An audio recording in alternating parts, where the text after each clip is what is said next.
Welcome back, everybody. Office hours 27. We are here. Brendan, we are both wearing black t-shirts. And there's something a little different about you this time. We're in a different setup. Again. We said this last time. Remember, we set up the table in the other room. Oh, that's right. We were in the corner. And now we're in another room with a big TV. So if you're not watching on YouTube, check it out and tell us what you think. Yes, please do. All right. So, Nick, who was our guest? Dr. Keelah Williams. She's here with us. Again, check out YouTube and you can see how she's here with us. But she is a professor at Hamilton College. She is an evolutionary psychologist. And man, do we talk about law and human behavior. Brendan? Humans behave, Nick. They do. Off the bat, first impressions, how are you feeling? And then what's on your mind?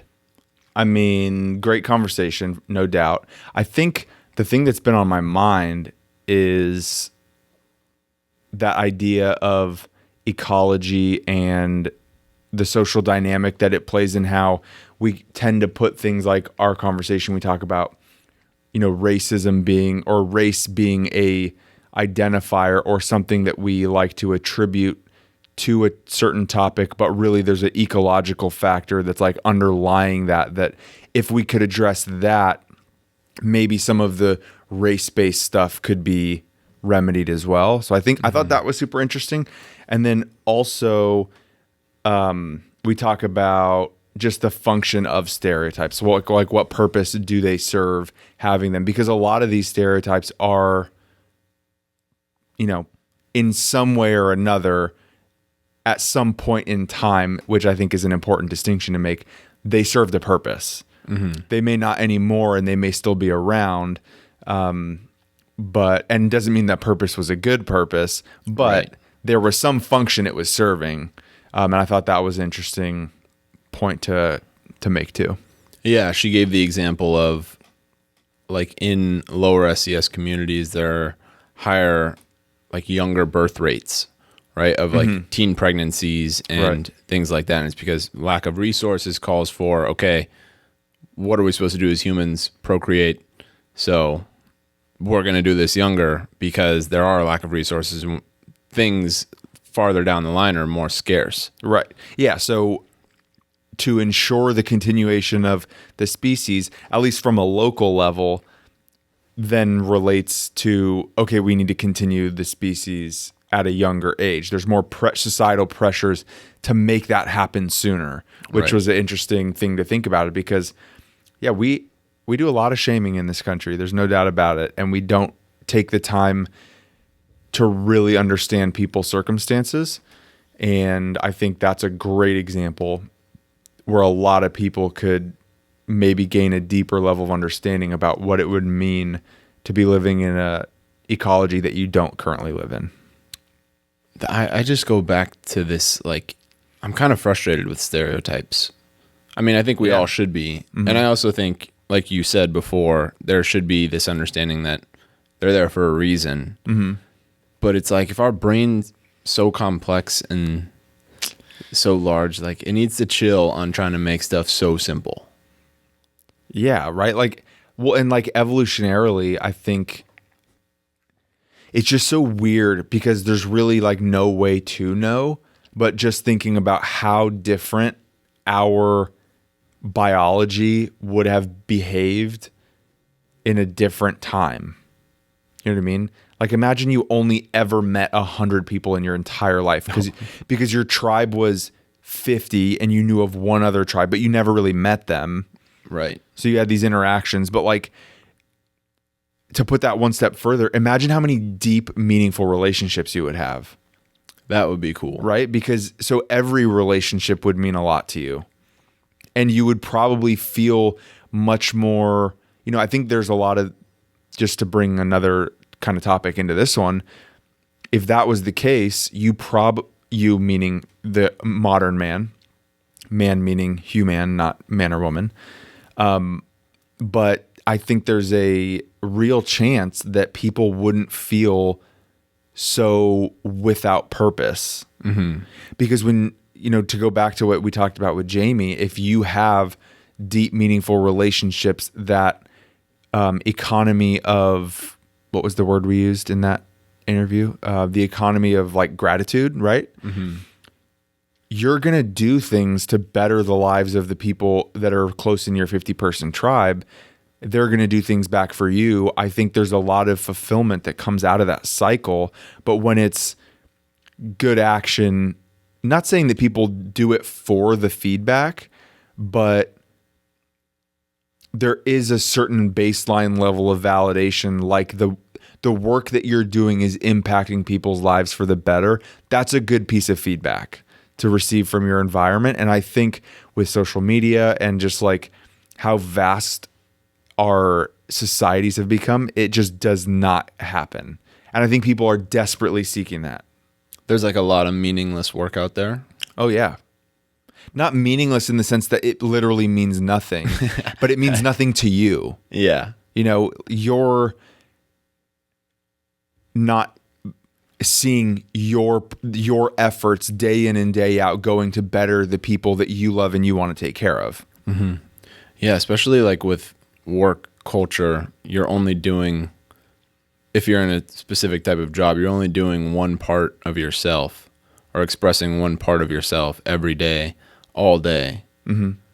Like there are so many different parts to people. Yeah. And allowing them for their creativity to flourish would probably be nice. Yeah. Instead of siloed. And if we're in a small tribe, like you're going to have multiple roles, right? You're going to have to do multiple things in order to support everyone. You're not going to have, you might have one specific job that you're really good at, but that's not all you're going to be doing the entire time. No. Yeah. Are humans meant to be specialized? I don't think so. I don't think so either. Yeah, I think it goes completely against what, like, we're too advanced of a species to silo ourselves to one thing. Right. Like, the fact that we have the capacity for more means we should push the limits of that capacity for more, in my opinion. And I think that's what a lot of people say with the, like in different phases and facets of psychology. I think there's a lot of people who say like that development of the self, right? That comes from doing things that you're sucky at and seeing yourself progress into a more competent version of whatever you're doing. Like there's a huge reward factor that comes out of that also. And I think people so often get stuck into one thing and then may get really good at that. But if they haven't developed these other sides of them, plus like, if you're like, let's just say you're an executive, right? And you're the best in your company and you've got a few work acquaintances, but a lot of it is just like manager-employee relationships. So nothing's really got any depth to it.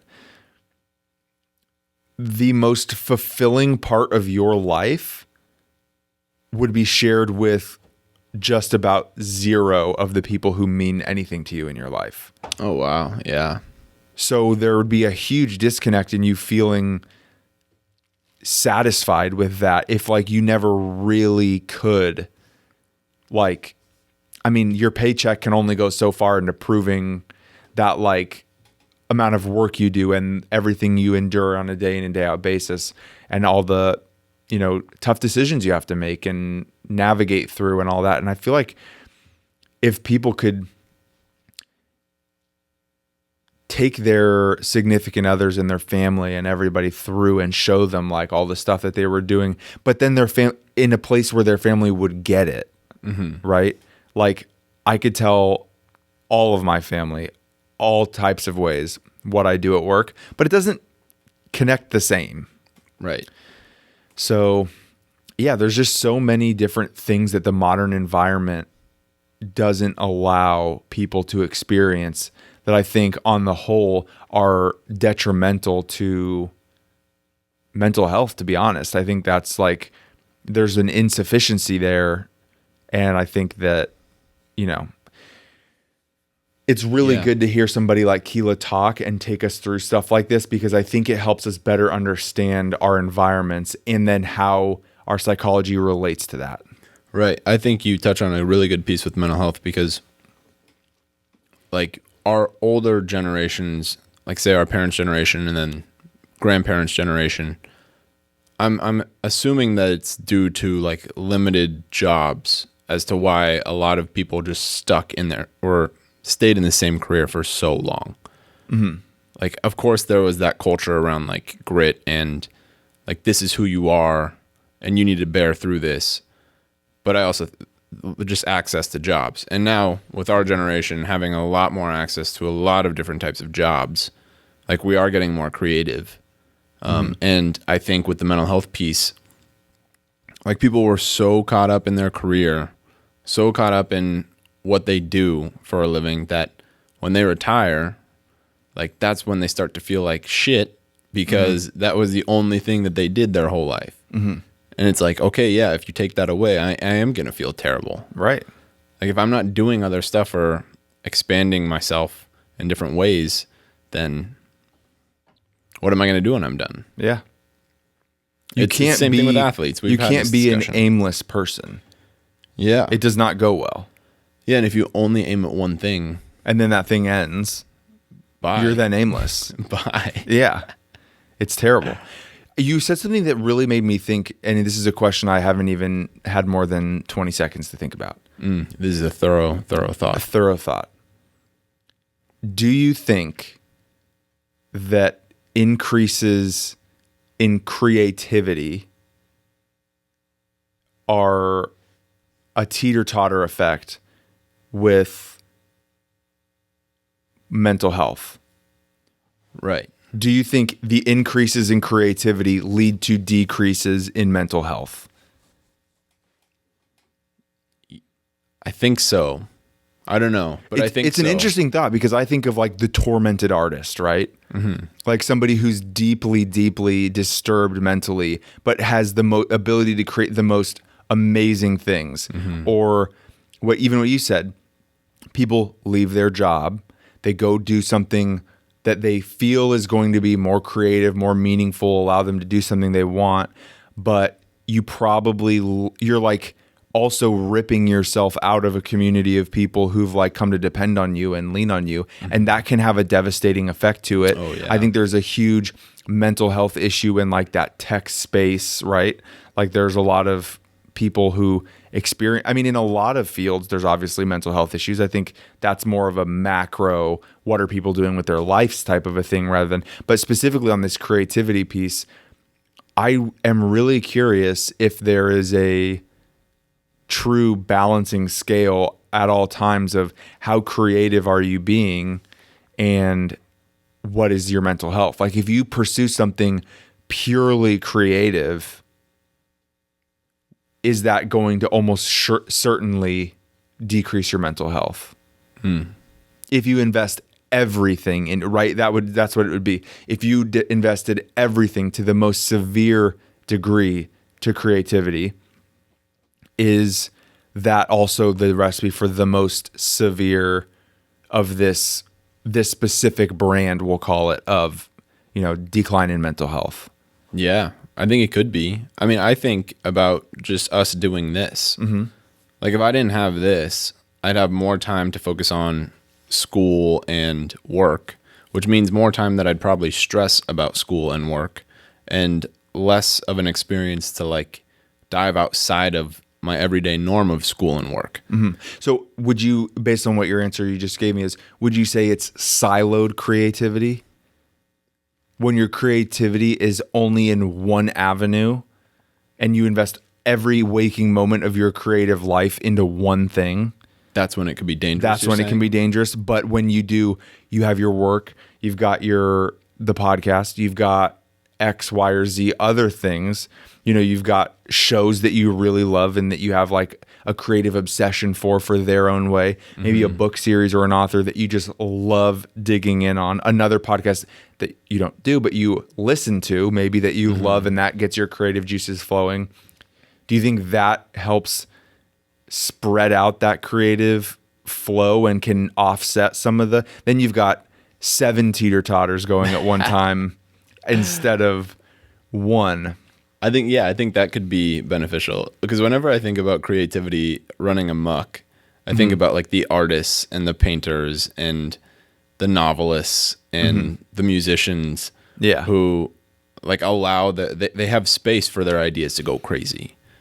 Like when you're creating a piece of art, maybe you have some structure on it. But it's also obsessively about one thing. Right. Which is... I think that's what I'm saying. And so you have a bunch of space and time to really isolate on this one thing. And that's when you're like, mine's just like, yo. And it becomes like an addiction. Yes. Yeah. Yeah. Like if we only did this all the time, it would drive us absolutely crazy. Yes. Yeah. We would never find the right setup. Nope. Side note, it probably took us about like an hour or two just to like finagle things. 100%. Yes. So, but I agree. Interesting. And I wonder what it's like for full-time podcasters. I mean, Joe Rogan does it full-time, but he does other stuff. Like, I'm sure. Right, he's got 6 hobbies, basically. Yeah. If he did only podcasting and he posts like 3 to 4 episodes a week or some shit, if he only did that every week, that just seems so repetitive. It seems brutal.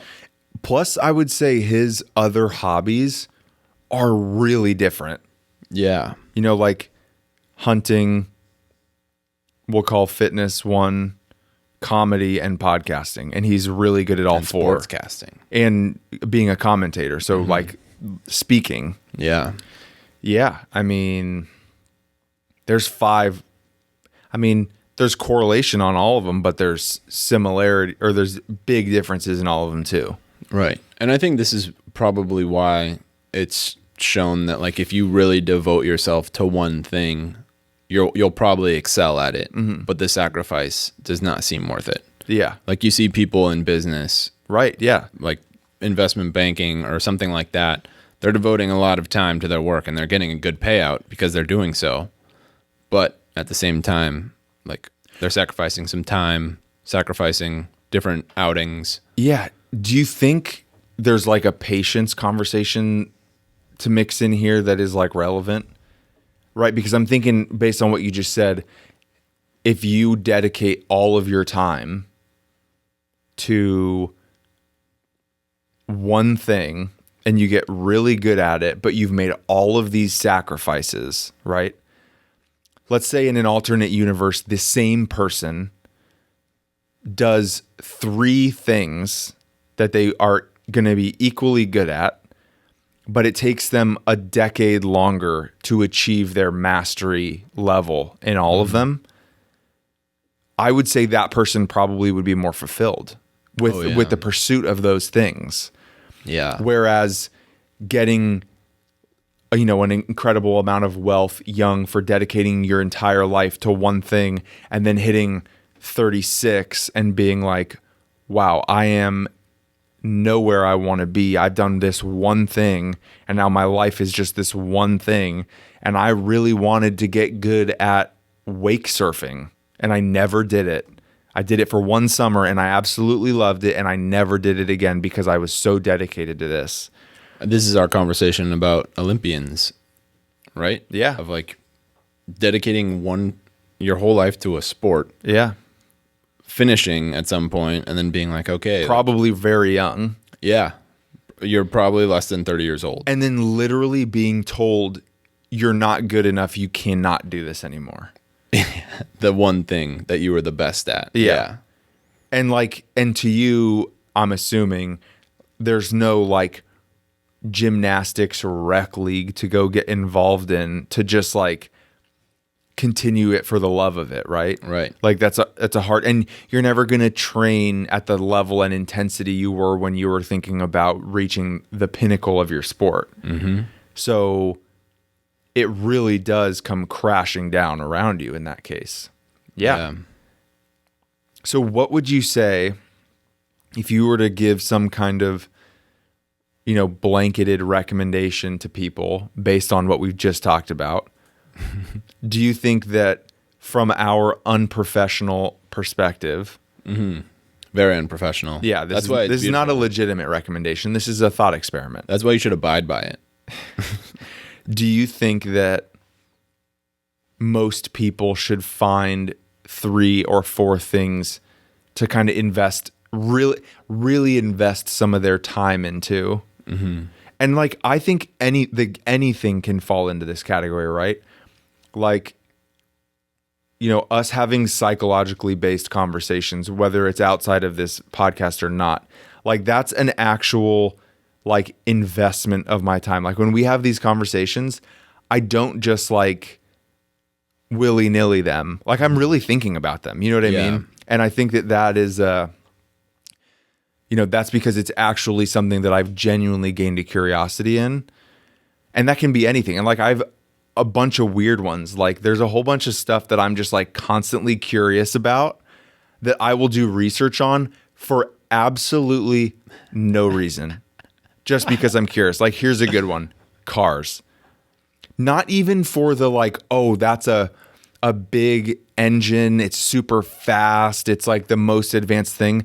I'm just genuinely curious, like of the payload capacity of the newest Toyota Tundra pickup that's being announced in 2022. Like that's how, and I couldn't tell you why, you know, or like the new issues with the turbo engines in some of the Honda CRVs a few years ago. It's the talk of the town. Just being informed about like the automotive industry has just been fascinating to me. Ever since my buddy Tyler growing up, his dad was the manager of a Walnut Creek Honda and took us to a few car shows. And I was just fascinated by them. Like the style is a whole thing.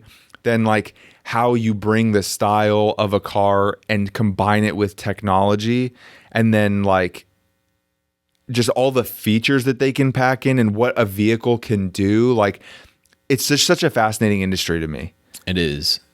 So there's a good example that like I've got, you know, some hours logged of getting into this car stuff. So, but that's something that I literally do just because I get some useless enjoyment out of it. So do we think that there's, you know, at least a minimum of things? And let's also include people's career, because I think that's the first one and the easiest one, right? It's easy to have a career, be interested. You're going to get good at it because you have to show up for a paycheck. You know, I think getting motivated about just like, you don't even have to care about what you're doing, but just motivated about being good at it, assuming it's something that you first deem worthy to invest your time into. Doesn't mean you have to love it, but you have to deem it worthy of your time. That, and then what are we saying? 2 things? Yeah. Do we think that that's a pretty solid recipe for most people? I think so. And I think about like how we started this podcast and what it's done for me personally is that I feel like more confident moving into more of like a creative space because this has like forced me to like learn different things on the computer or find out about different apps that like have editing features and just like explore like digital art and things like that. And then listen for little intricacies about sound. And doing all these little things. So it's not like I'm just learning about the topic that Keelah Williams is talking about, which that's also the number one plus of like being able to meet these random people out of nowhere and then having a 2-hour conversation with them and learning about their life's work. But all these other little things that come with that, I think are the huge benefit that I've learned to take away. And so by stepping out of my comfort zone and then doing something like this, at least committing to it, I then force myself to learn a bunch of different stuff about it too. And maybe I find out that I don't like it, but I like doing digital art. Right. So I become a freelancer or something like that. Brennan, I'm slowly letting you know. that was the first hint. Oh my God. Yeah. No, I'm just kidding. I love this. Yeah. No, but I think it's a good point that like doing the things that seem good in the moment may very well lead you to the next thing, and that might be the actual thing that you really want to settle and invest your time into. And there's really something to that. Right. And then just having a few things, whether they hit or not completely, they may lead you to the next thing, which is an important thing, because if you haven't even taken that first step, you're probably missing out on a lot of stuff that you don't even know yet. Mm-hmm. Yeah, this is your whole idea about the aim that you've talked about in the past. Mm-hmm. And I think even about like little changes that are forced. So we can't use the other room because there's like other stuff in there going on. And we were forced to kind of do this setup. And I like this setup more right now. Yeah, I think it's going to turn out great. And it's like these little things that you have to navigate and then Are you saying the obstacle is the way? Yes. I did start listening to the Daily Stoic podcast more so recently too. So that's a good connection you made there. Well, yeah, this has been nice. Yeah. Anything else you want to talk about in regards to Keelah's episode? We did talk about a lot of stuff. We talked about a lot of stuff. I thought that research around the death penalty was pretty fascinating. That like where there's scarcer resources in areas around the US that have scarcer resources, those are the places that endorse the death penalty. Yeah. And the scarcer the resources, the quicker like the death. Or at least that was their experiment that they ran. They said right, that was the theory that was being tested. Yeah, and they ran the experiment presenting somebody who has few resources, so they're more likely than probably gonna the place doesn't have enough money to potentially rehabilitate the person and provide money for that. And so they found that people who have fewer resources, the death penalty, they wanted it to happen to that person, and not just they just wanted it to happen. They wanted it to happen faster if the resources were even more scarce. Yeah. That's wild. Yeah. It makes sense, but a it's lot of the wild. survey work that she had done was super interesting. Like with those scenarios that they were taking people through about like wasn't she telling us that there were some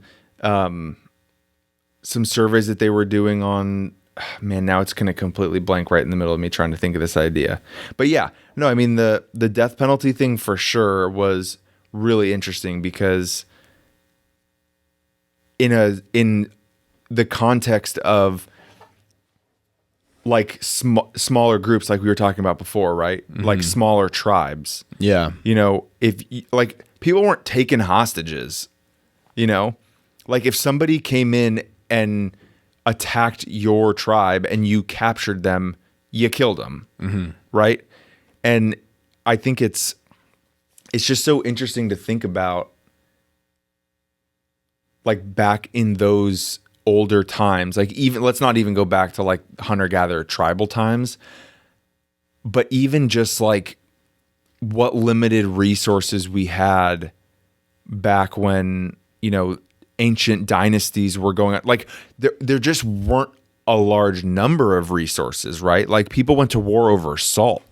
Yeah. Like, so just to think about what it would have, not only the number of people, because they are a resource, but in times where there just weren't resources. Like what was a resource? Like a rock wasn't a resource.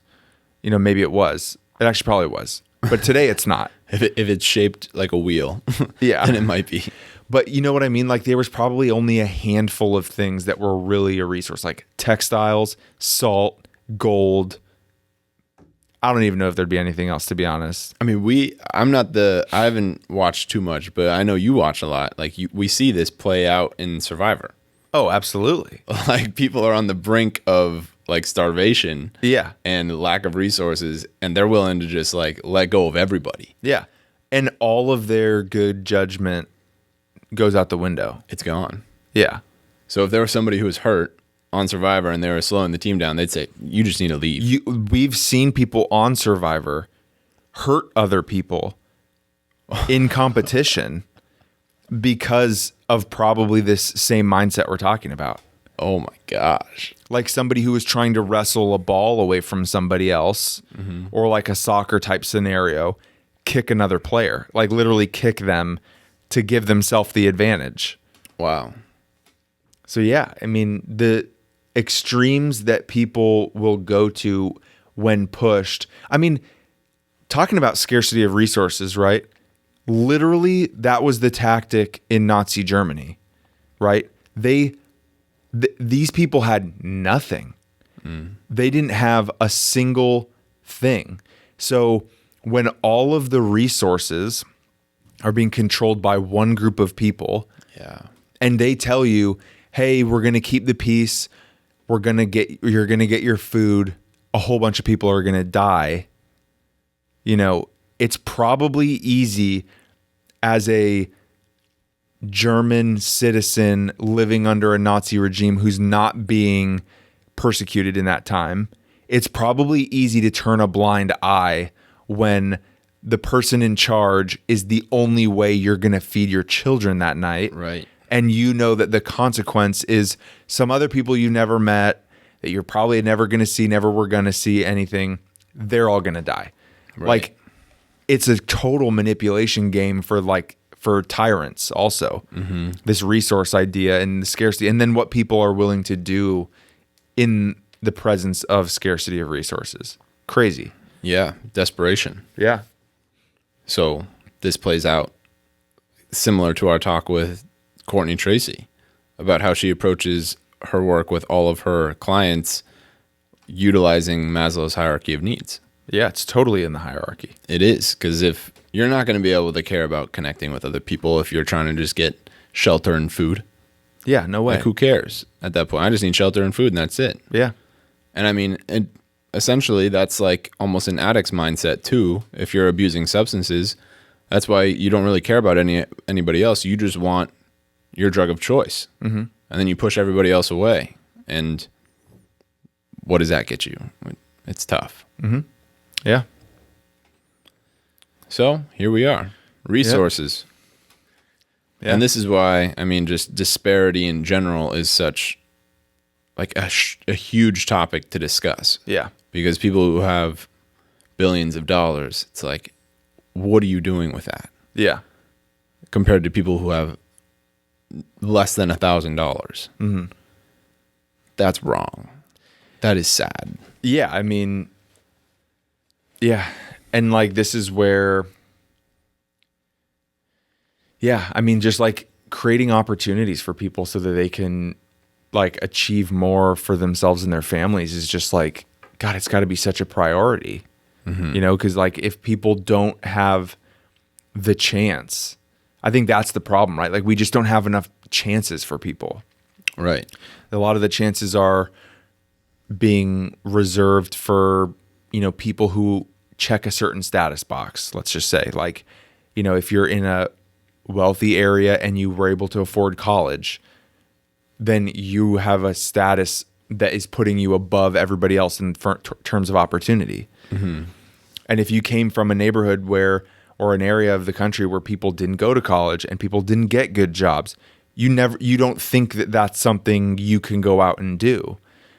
So there's opportunities to like get yourself in, like college is a great young person foot in the door to a company, kind of a starting, it's a catalyst for all of that. Yeah. And you meet a lot of people who are, the network that comes out. Like I've got, you know, hundreds of people on my LinkedIn who are very, very minimal acquaintance and interaction with, but I see what's going on with their careers because they get promotions or whatever. It shows up on your feed.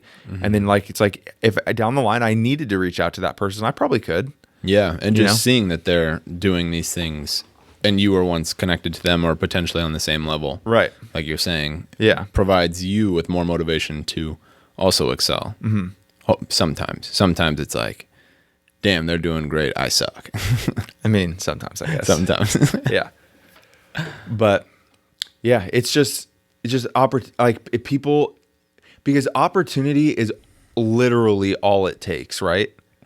Like in this whole conversation of talking before and other conversations you and I have had, it's the idea of just being able to see a version of yourself in the future that's better than the version of you that you are right now. And there doesn't have to be anything waiting for you on the other side of this that you can see other than the opportunity for it to happen. Right. And that is a transformative force in people's life. Yes. And if we can create more vision for people of the unbelievable person that they could be if they continued to work hard and, act with, or, go through their life with, virtue, then they can achieve whatever they set their mind to in some way. And it doesn't mean it's going to be exactly what they thought that it would be, but they will achieve something special if they can do that. And I think people need to know. Yeah.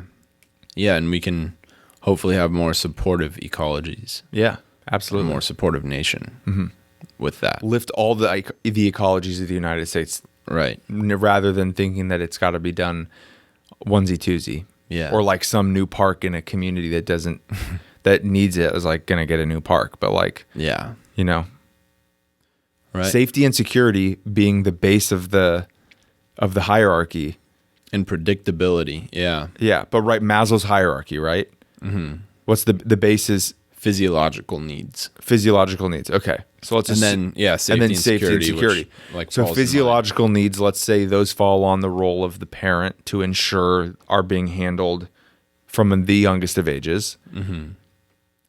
I think the second tier of the hierarchy is what government and government money and tax dollars can go to ensure for people. And then what's the third?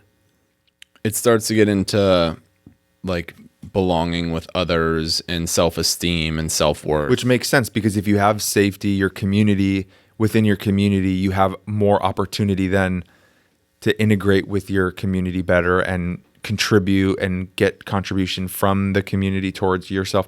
So yeah,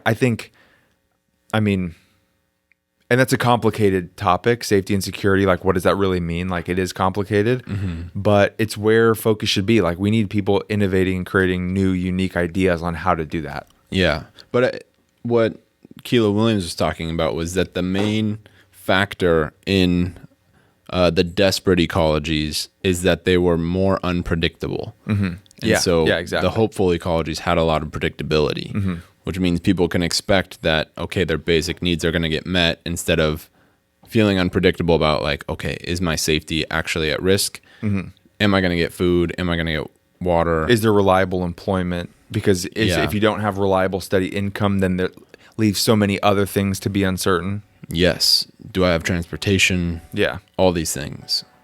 So that predictability piece is super interesting too, which goes back to me being pissed about our stupid brains sometimes. Like, tell me about it.